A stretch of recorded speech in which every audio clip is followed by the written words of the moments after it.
This is a flood divert gate with an automatic clamping system. When the green light's on, the gate's good to go, just normal gate day to day, opens and closes. When the flood water rises and the float switch kicks in, the red light comes on and the automatic clamps kick in. We're now able to close the gate. See the clamps down there. Obviously, when the water recedes, the float switch drops again. The green light comes on, the clamps retract. You can then open and close your gate again as normal.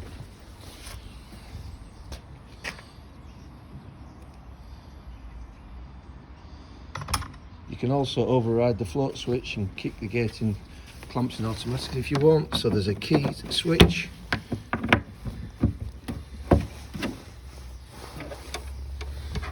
Key goes into the side. Red light comes on.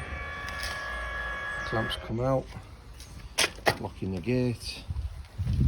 It'll enable to open the gate. It'll be flood proof.